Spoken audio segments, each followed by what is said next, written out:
Words have power. None of us would be here right now if we did not believe that. I believe that. I do not intend, in closing this debate, to present you with a comprehensive plan for Seanad reform. Though if anyone is interested in one, you can buy me a drink later and I can propose one for you. I may give you some examples of how it might be reformed. I can say a lot of things here in this humble debating society of ours, in our little university clinging desperately to the Shannon in the west of Ireland, and my words may affect you and may change your opinion, but they have little power. There are other words in Irish history that have great power. The words of the 1916 proclamation, for example. They're clunky, they're disorganized, and as a copy editor, I would probably take a red pen to some of the more complicated sections of that particular document. But they still have power. Not because of what they say, necessarily, that's important, but because of who said them, and when they were said, and where they were said, and the context in which they were said.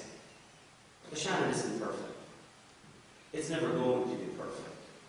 But it does create an area of discourse. It does create the ability for others to say what they think. The idea that it is simply a replica of the doll is untrue.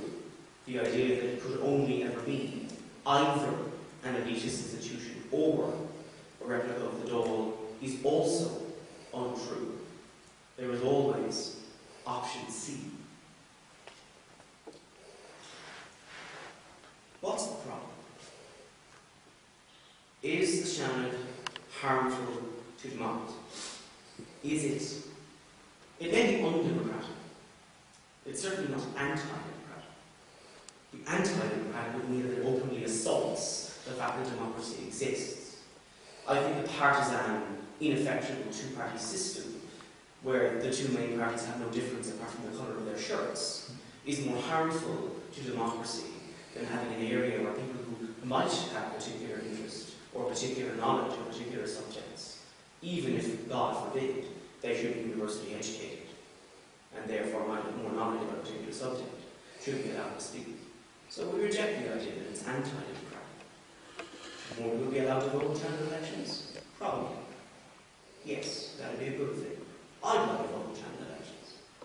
Does it mean we need to have a replica of the doll, like the American system, which is a mess? No, it doesn't.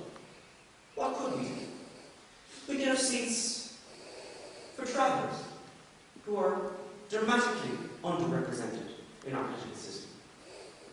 We could have seats for the large immigrant communities, like the Polish, or the Nigerians, or the Chinese, who consistently form large sections of our society. These are things that we could do, but nobody's looking at them. No one cares. The gentleman and Lorna approve gender quotas. They think it's a good idea to have more women in the dole. I agree. I also think it may be a good idea, for as long as institutional inequality between men and women exists, to have seats in the Seanad specifically for women, or specifically for members of the LGBTQ community who are significantly underrepresented. Look around you now. Why aren't there more people here? Why aren't there more women? Why aren't there more gay people? Why aren't there more liberals and socialists? I'll tell you, because the Irish political system is inherently dysfunctional. There is something rotten in the state of double error. It is that our political system is ineffectual. It stems from an ineffectual, scarred, messy, and frankly extremely uninteresting and uninspiring history of people who really didn't like each other a very long time ago, and whose grandchildren, for those reasons, don't like each other. We've all heard the joke, the 2.5-party system. Fianna Fáil and Fine Gael, whose policies are not that different, whose ideologies are not that different, because they have one ideology, the ideology of cynicism, the ideology of getting back into power, and when you're in power, staying in. Fianna Fáil had 14 years to reform the Seanad, and they didn't. Fine Gael said they would, but they wouldn't. Everyone agrees with it. Labour said they wanted to reform the Seanad, but they won't either, because Labour isn't really a political party. It's a mass delusion. And we'll soon find out in the next election, when it ceases to exist, that the last mass delusion, the Green Party, or the delusion for that, the Progressive Democrats. There is no such thing as a third party in Irish politics. But let's for the moment entertain the idea that Irish politics is not inherently dysfunctional. Let's imagine that there's a two-party system. Let's imagine that two-party system exists in a unicameral legislative system. Why is that not good? All we get are examples. And we'll be playing example tennis all day. It's really a lot of fun, but I'm not going to engage in that. Some northern countries don't have upper chambers. What they do have is much more effective local government systems and regional government systems. What's the problem with Irish politics? It's not the Seanad. It's not the Constitution. The Seanad is a symptom. The ineffectual attitude of the Seanad, the fact that the Dáil has a ridiculously large government and a ridiculously small opposition, is a symptom.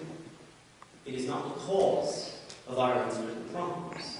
The cause is parish politics. The cause is an absolutely ineffective, corrupt and incompetent local government system, which the government neither proposes to change nor has any intention of changing. Laura tells you that reform of Seanad is impossible because it has never happened. It is an irredeemable institution, in the words of the first gentleman. Are we expected to believe that Seanad reform is impossible? But Dáil reform is possible. That is an inherent contradiction. If the government drags its feet on the reform of the upper house and has done for decades, what interest does a government which has a ridiculous majority in the House have in reforming the House in which it has a ridiculous majority? None. It is fallacious to say that this will encourage Fine Gael or Labour or Fianna Fáil if they get back in, because they won't have any interest in doing it either, in reforming the law. By their own logic, it hasn't happened, and it won't happen. Don't cut out discourse just because they say it's a good thing to do. It is never good to have fewer voices. It is never good to have fewer opinions. It is never good to do something that you know every political party in the country would approve of. If you're on the side of the majority, you are on the wrong side. We beg you to oppose.